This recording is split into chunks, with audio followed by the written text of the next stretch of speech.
This is his actual written affidavit to protect his neighbor who is being accused of witchcraft. So amazing to be somewhere where you know your ancestors lived. This car is so dirty, inside mainly. Look at that. That's a month's worth of road wear.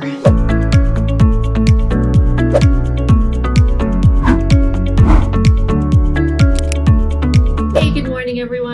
I'm sitting here with Sissy and I'm bringing my second video to you, The Traveling Kittens, with a little bit of a one-off. This has to do with some ancestry information that I found out about when I was in Plymouth, Massachusetts. And it was just one of those things. I felt compelled to go on Ancestry.com for some reason. It was just so absolutely interesting because I had no idea my ancestors on both of my grandparents on my dad's side of the family all immigrated from England in the 1600s to the East Coast. And actually, I was 20 minutes from where my grandmother's side, on my dad's side, they have a historic home there, and that's still there. And I went down by to see it. And then also found out that one of my great-great-great-grandfathers was actually the Simon Chapman, who was trying to help one of the women who was accused of witchcraft in Salem. And I had been to the Witch Museum the day before, saw the name Simon Chapman, and it's like, oh, well, that's interesting. Wouldn't that be funny if it was a relative? Well, he was.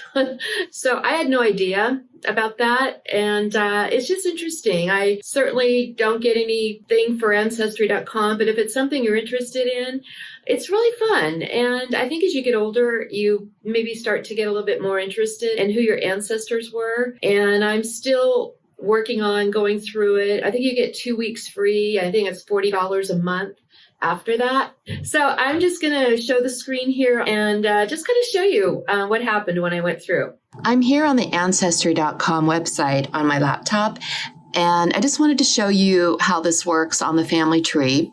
So it basically starts the Chapman family tree here. This person here is my dad, Daniel P. Chapman. Of course, the first person there is me, Colleen Chapman. And you just keep clicking on these little green arrows and it'll take you to all the family.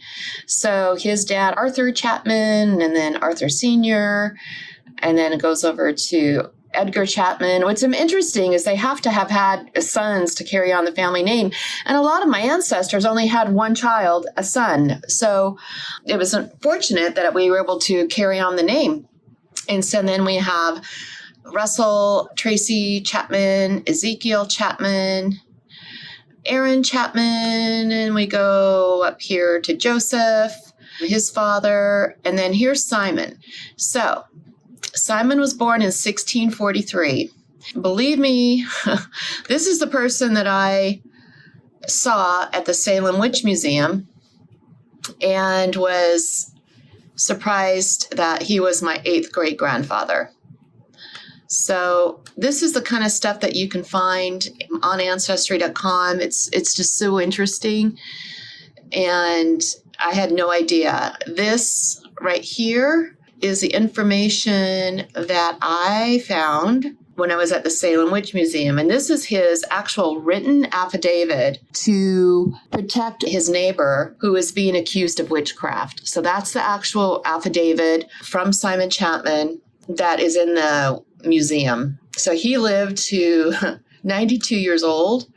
Crazy, isn't it? But that was a long time back in the day for that. It gives you all his marriage information, all the information on the family, and then, his death. He died in Ipswich. I didn't go see his gravesite because I did not know any of this information at all. I thought I had family members who had gone through our ancestry, but apparently nobody'd gone through it recently. I don't know if they just have new information uploaded. But if you want to try to find your family, it's just so fun to do this.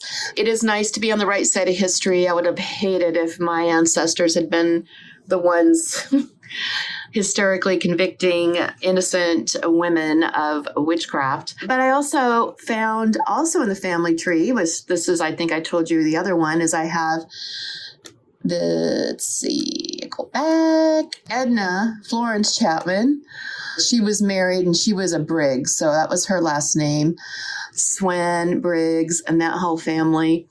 And you just keep going. The Briggs side of the family, which was her grandmother, they actually have a property with this guy's wife. Her family had property in Scituate, Plymouth, Massachusetts. And I did go to this area.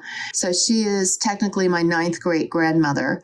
But this is like from the other side of the family. So it's just fun, to go through and figure out where your ancestors are from. And just my little plug for Ancestry.com, because I think it's really fun to do this. Just wanted to remind you to subscribe. I know some of you are familiar with YouTube, some of you aren't.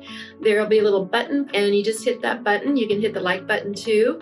The other thing is I do write children's books. If you're new to what I'm doing here with the Traveling Kittens, the purpose of this channel is to promote travel, but also to promote my children's books. The first book is Buffy and Sissy Go to Italy. The second one is Go to Hawaii. And currently working on the third one, which is Buffy and Sissy Go on a Road Trip, which hopefully will be out before Christmas. I don't know, but working on it. So anyway, just want to let you know you can order those books on my website, www.thetravelingkittens.com. There'll be a link below if you're on your laptop that you can just click and go right to my website, and you can get a hardcover that's signed, or you can just order a paperback on Amazon.com. And they're easy to find there. You just type in the title of the book and it'll take you right there. So it'd be great Christmas gifts. Like I said, hopefully I'll have a third one out here soon, but it's all about these guys, my babies, my kitties.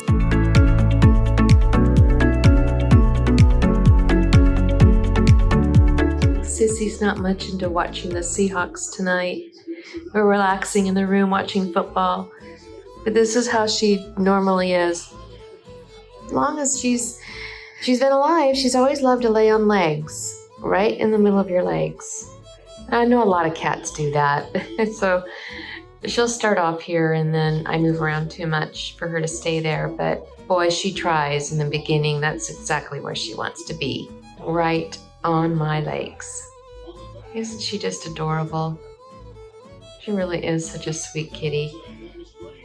Love you, Sissy. Yeah. 400-year-old houses have steep stairs.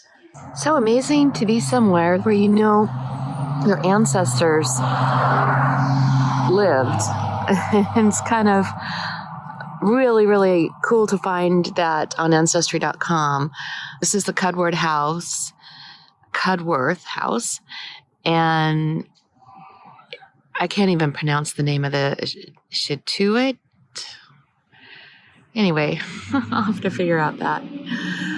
But here's the home, and it's part of the Historical Society. Unfortunately, you can't go in it. I know they do sometimes have tours of the barn here.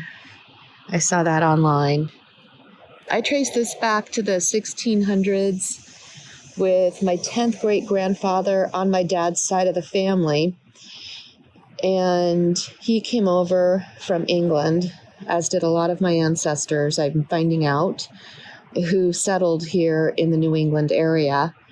So I think his mother, Mary, buried here somewhere. So I'm going to try to find the cemetery next and see if I can find where she might be buried.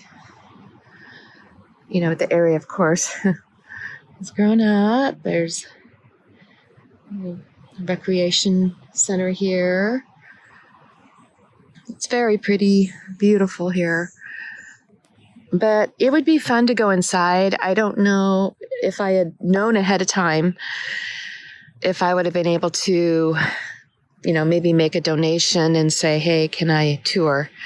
So maybe Aunt Teddy, we can make a trip here at some point, my aunt, and do this and do it ahead of time so that we may get a tour. It's a really cute house. I'm just really curious about what the inside looks like. Okay, the kits are doing good. We're in Scituate, Massachusetts still.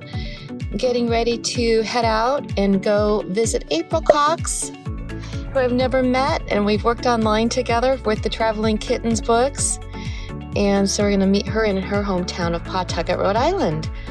It's a little over an hour drive. This car is so dirty, inside mainly. Look at that. That's a month's worth of road wear. I think I did even clean it somewhere in Vermont. And there's Miss Buffy. Hello, Buffy.